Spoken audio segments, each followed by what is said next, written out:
Friends, welcome to my YouTube channel. तो आज हम लोग जा रहे हैं घूमने और जगह का नाम है क्या? चारंग। चारंग मोरंग पहले मोरंग आएगा, मोरंग से आगे चारंग। वहाँ पे बॉर्डर है, चीन वाला बॉर्डर। हाँ, आया था सुझ जाते था बोले बहुत अच्छी जगह है। सबने बोला था कि वहाँ घूमने जाना। हम लोग पहले काफी हाइट पे है और जब वाले महापुर से भाई साहब और किन बहन जी तो घूम के आ गए। हम लोग नहीं गए थे कांगड़ाले, और हम लोग तो आज हम लोग सभी जा रहे हैं घूमने वहाँ पे। तो बने रही ये ब्लॉग में दिखाती हूँ मैं आप लोगों को आज चारंग का सारा व्यू और जाते जाते रास्ते का भी, कैसे कैसे जा रहे हैं हम लोग, कहाँ से जा रहे हैं। ओहो जी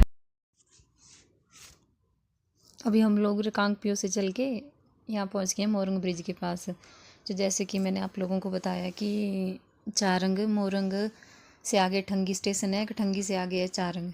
तो अभी हम लोग मोरंग ब्रिज के पास पहुँच गए हैं। मेन रोड पे है, मेन रोड से टर्न होंगे हम मोरंग की तरफ। जैसे कि आप लोगों को पता है एक ये रोड जाता है काजा की तरफ ऊपर वाला, और नीचे वाला रोड जाता है मोरंग की तरफ। यहाँ पे हर एक मतलब छोटे छोटे जो गाँव हैं उनके जहाँ से मतलब मेन रोड से लिंक रोड बहुत ज़्यादा हैं गाँवों के लिए। तो ये चारंग ठंगी और मोरंग वाले गांव की तरफ ये वाला रोड जाता है, और भी आगे एक दो गांव हैं उनका हमें पता भी नहीं है। अभी मोरंग ब्रिज क्रॉस कर रहे हैं हम लोग। तो नीचे देखो सतलुज नदी, आज सतलुज नदी में बहुत ज़्यादा पानी था।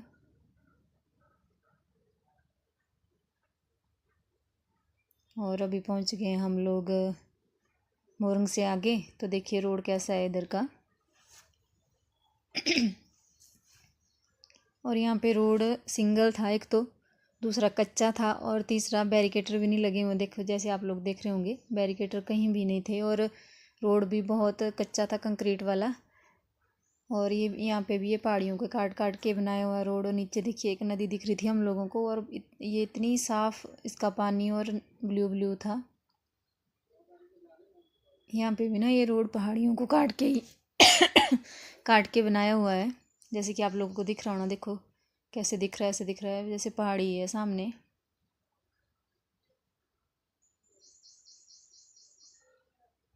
रोड का व्यू मैं आप लोगों को इसलिए दिखा रही हूँ कि आप लोगों को कहीं जाने में पड़ गया चारंग गाँव या ठंगी गाँव, क्योंकि यहाँ पे आयुर्वेदिक डिस्पेंसरी है। जिनके बच्चे आगे के लिए या खुद वो मतलब ट्रांसफ़र होके यहाँ आए या बच्चे उनके लगे, तो उनको पता हो कि रोड कैसा है।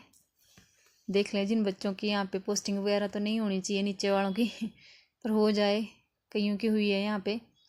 क्योंकि चारंग में एक डॉक्टर हैं आयुर्वेदिक के, वो रामपुर साइड के हैं। तो वो बोल रहे थे कि भाई 4 महीने यहाँ पे रास्ता बंद ही रहता है ये। और हम लोग कांगड़ाले महापुरुषों के साथ आए थे, हम अपनी गाड़ी लेके नहीं आए हुए थे।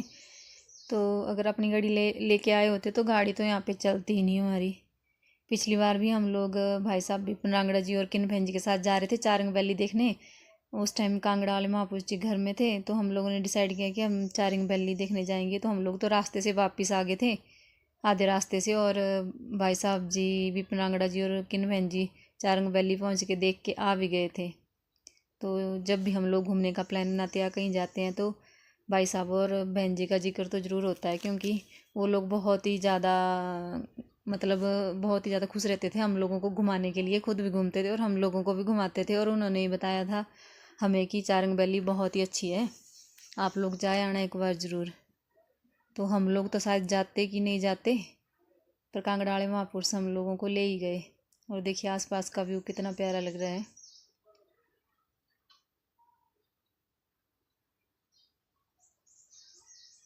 और आगे जैसे देखिए यहाँ पे तो पहाड़ ऐसा था जैसे पत्थर के ढेर लगे हुए हैं, पथरीला पहाड़।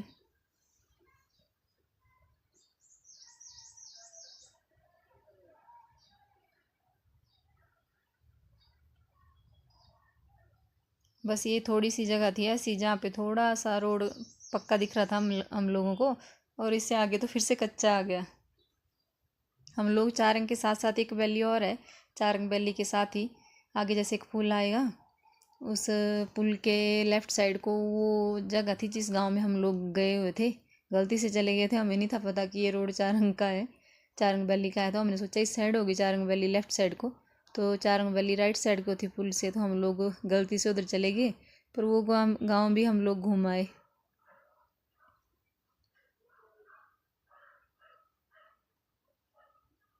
और फिर वापस आए उस गांव से, तो फिर चारंग वैली गए। मतलब लगभग लगभग हम लोगों ने 6-7 किलोमीटर का जो एरिया था, वो रोड था, वो क्रॉस करके उस गांव में गए। फिर वहाँ से फिर वापस आए, फिर चारंग वैली गए। गांव का नाम तो मैं भूल गई, क्या नाम था, कुछ बताया था वहाँ के लोकल लोगों ने कि।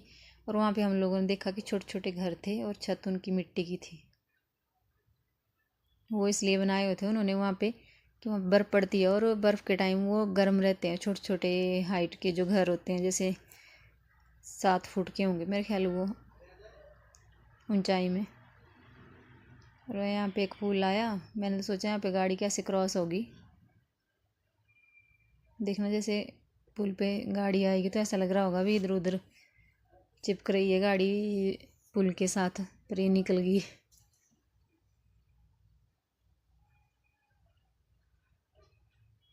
और यहीं पे नीचे डैम बन रहा था एक, जो कि हम लोग देखते हैं डैम वगैरह, वहाँ पे पानी स्टोर होता है। तो वो डैम कैसे बनते हैं, तो ऐसे इस पुल से आगे वो डैम निचली साइड को था, वो बन रहा था।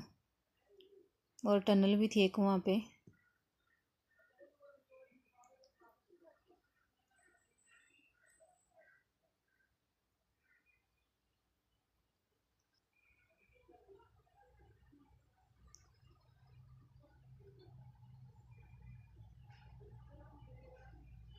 कहीं कहीं यहाँ पे इतनी हरियाली थी, और कहीं कहीं पे बिल्कुल सूखी पहाड़ी थी, जरा भी पेड़ नहीं थे, बिल्कुल पत्थर पत्थर ही थे। बीच में थे कहीं पे जहाँ पे पानी था वहाँ पे पेड़।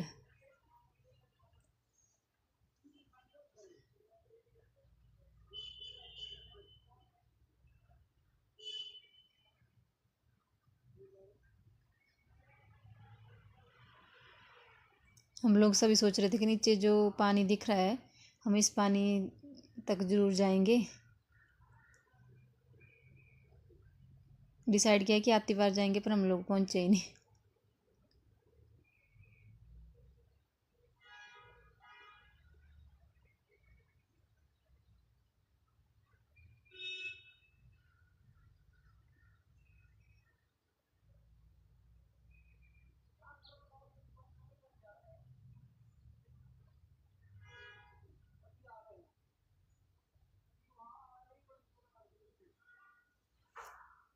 जो भी यहाँ पे रहता है या जाते हैं, उनके लिए तो हम लोग सोचते हैं कि वो लोग बहुत हिम्मत वाले हैं, जो इस रोड रोड को क्रॉस करके वहाँ जाते हैं चारंग गाँव में, या जो आगे जो गांव हम लोगों ने देखा उसमें। क्योंकि हम लोग एक बार ही गए हैं, दूसरी बार जाने का सोच भी नहीं सकते कि जाएं वहाँ पे, क्योंकि घूमने के हिसाब से गए थे हम लोग। तो जो लोग वहाँ पे रहते हैं उनके लिए तो अच्छा होगा, उनको अपना एरिया अच्छा लगता होगा।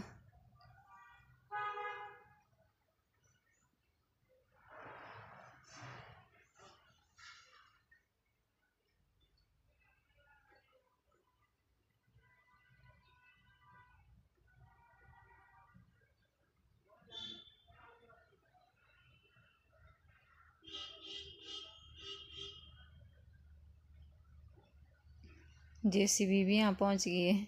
रोड वगैरह ख़राब होते होने तो जेसीबी से जल्दी ठीक कर देते होने यहाँ पे। पर यहाँ रोड का पता नहीं चलता कब कब जैसे ख़राब हो जाए, या बारिश पड़े या ना पड़े तो वो भी ख़राब हो गिर ही जाते हैं। यहाँ पे स्लाइडिंग होती रहती है, चाहे बारिश हो चाहे नहीं हो।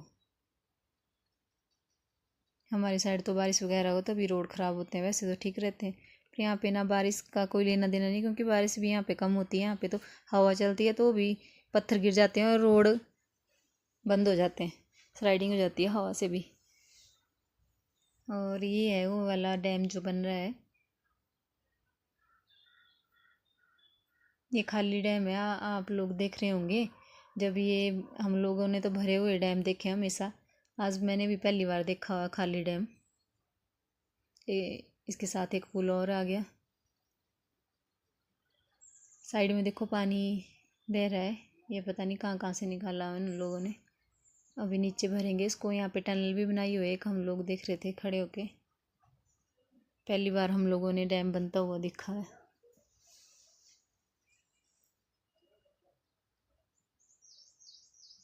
ये देखिए यहाँ से पानी आया हुआ।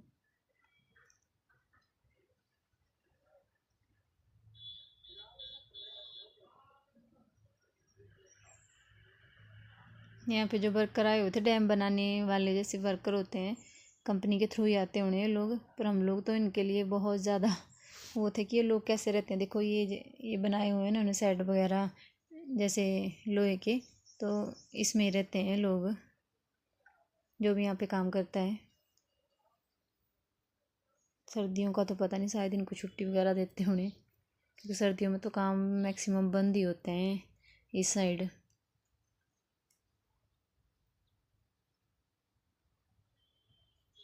और ये काफ़ी बड़ा था, मतलब एरिया में फैला हुआ था ये डैम जो बन रहा था। वीडियो में इतना बड़ा दिखा नहीं।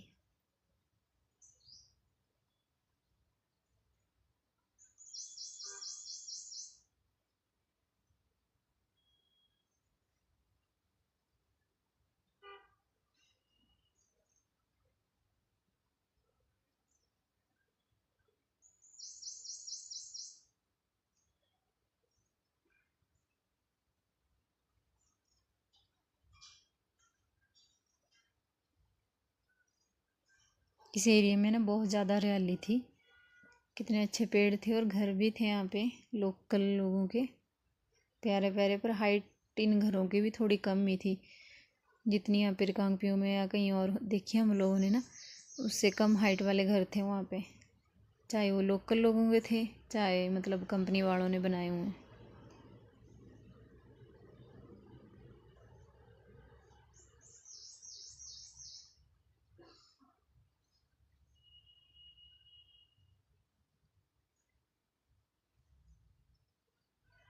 ये सामने वाला जो रोड जा रहा है, ये नदी के उस पार वाला, इस रोड से होके हम लोग उस दूसरे गांव में चले गए थे गलती से, क्योंकि हम लोगों ने सोचा कि चारंग इस साइड होगा, तो ये गलती से चले गए थे। फिर हम लोग वो गांव भी देखा है। वहाँ पे ऊपर बहुत बड़ी बिल्डिंग बन रही थी, एक आगे जैसे लास्ट में जाके ऊपर, और बर्फ़ के पहाड़ भी साथ में ही थे उधर। इस गांव को देख के आए हम लोग। अब अभी हम लोग चारंग वाले रोड पे हैं, यहाँ से दिख रहा है।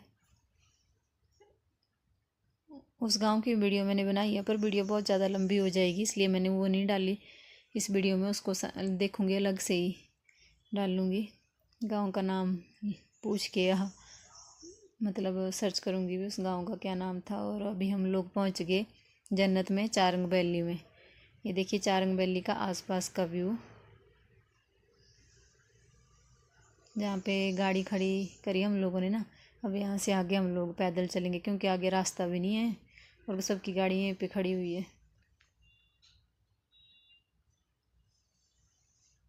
ये देखिए राहुल जी और कांगड़ाले महापुरुष। ये हम लोग चल पड़े। अब नीचे देखिए नाला और ऊपर पुली छोटी सी क्रॉस करने के लिए, और ये झूला। जब ये पुली नहीं होती होगी तो ये झूला काम आता हो ना गाँव वालों के। और ये देखिए झूला, और ऊपर मौसम बिगड़ बिगड़ रहा है।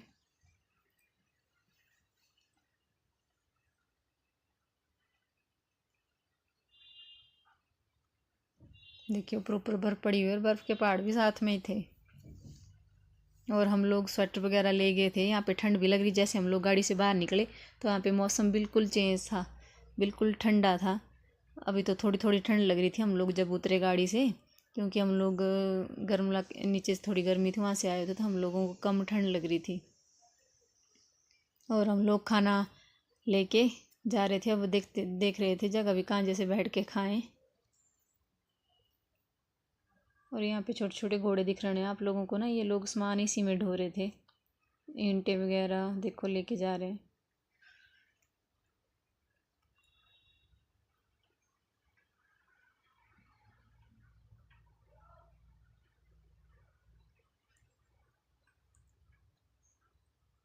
और ये हम लोग खड़े हो गए एक जगह पे, भी कहाँ जैसे जाएँ। और दीक्षा पहुँच गई है भी, यहाँ आ जाओ हम लोग यहाँ खाएंगे खाना बैठ के, क्योंकि बहुत बड़ा पत्थर था और इनके इसके पत्थर के चारों तरफ पानी पानी था।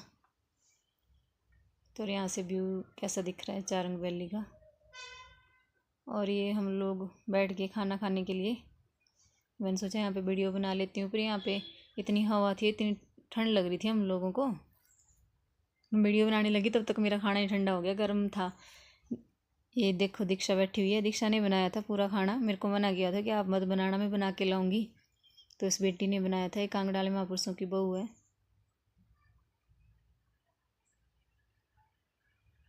और ये रही हमारी हुनर। मैन ऑफ द मैच होता है ना, मैच में होते हैं मेन एक मैन ऑफ द मैच, और जहाँ पे कोई समारोह होता है वहाँ पे चीफ गेस्ट होते हैं मेन। तो ये हमारी चीफ गेस्ट भी थी और मैन ऑफ द मैच भी थी हुनर, क्योंकि छोटी सी बच्ची हमारे साथ इतने लंबे, मतलब जहाँ भी गए लोग घूमने गए वहाँ पे सारी जगह इसने सफ़र किया, और मतलब बहुत इंजॉय करती है ये भी सफ़र जहाँ भी जाते हैं। ये देखिए आलू जीरा बनाया हुआ था दीक्षा ने, और ये सलाद काट के हम लोगों को दे रही है, और चपाती। और देखो हुनर बैठ गई दादा के पास अपने और पापा के पास। दीक्षा कर रही है हमारी सेवा। और ये देखिए प्लेट लग गई मेरी, मैं वीडियो बनाने में व्यस्त हूँ और खाना खा नहीं रही, और ठंडा हो गया यहाँ पे। देखो जूस वगैरह लेके आए थे हम लोग, पर यहाँ पे तो इतनी ठंड थी। दही वगैरह रखा हुआ है। हुनर को दही बहुत ज़्यादा पसंद है। जब से दीक्षा आई है ना किन्नौर में, तो मैंने तो कभी सोचा, मैंने तो काम किया ही नहीं। दीक्षा इधर हमारे रूम में तो भी यही काम करती है, नीचे बुलाए हम लोगों को खाना खाने के लिए तो भी दीक्षा पूरी सेवा करती है। बच्चा बेचारा, सतगुरु दातार इसको सारी खुशियाँ दे। और ये फ़ोटो शेयर किए मैंने आप लोगों के साथ थोड़े से। नमस्ते आंटी, ये देख मेरा फोन। हम लोग खाना खुना खा के नीचे आ गए थे, क्योंकि बारिश लगी थी ऊपर और ठंड बहुत ज़्यादा हो गई थी। जितनी ठंड नवंबर दिसंबर में होती है उतनी ठंड हो गई थी यहाँ पे। आते ही ठंड लग रही थी हम लोगों को, पर हमने सोचा खाना खा लेते हैं, उसके बाद स्वेटर वगैरह गाड़ी में रखी हुई थी तो बाद में डालते हैं। और यहाँ पे हम लोगों को दिख गया घराट, और दीक्षा चली गई इसका मुआयना करने, और देख रही है कि घराट कैसे चलता और कैसा ये लकड़ी का चक्री जैसी थी अंदर, क्योंकि आजकल बंद होना ये पता नहीं चलाया क्यों नहीं इन लोगों ने, कि चलाते हैं कि नहीं चलाते हैं। देखो पत्थर की दीवारें बनी हुई है, और ये बाहर से घराट का व्यू। और खड़ के साथ ही होते हैं मैक्सिमम घराट, क्योंकि पानी की ज़रूरत होती है इनको तभी चलते हैं। तो यहाँ पे बहुत ज़्यादा ठंड होती है। ऊपर देखो मौसम ख़राब है, बारिश लग गई थी, थोड़ी थोड़ी बूंदाबांदी, और साथ में बर्फ़ भी गिर रही थी बर्फ़ की पहाड़ियों पे।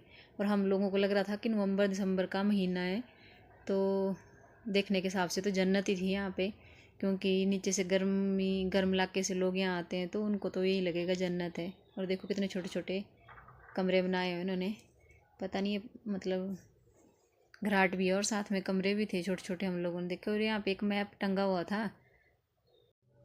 अब हम घर की तरफ वापस जा रहे थे, तो रास्ते में आगे फिर से छोटे छोटे घोड़े, जिनके ऊपर ईंटें लदी हुई थी बहुत ज़्यादा इनके मालिकों ने, तो बेचारा यहीं पे खड़ा हो गया, तो इससे चला भी नहीं जा रहा था। और पीछे से अब इसका मालिक आके इसको धक्का देता है।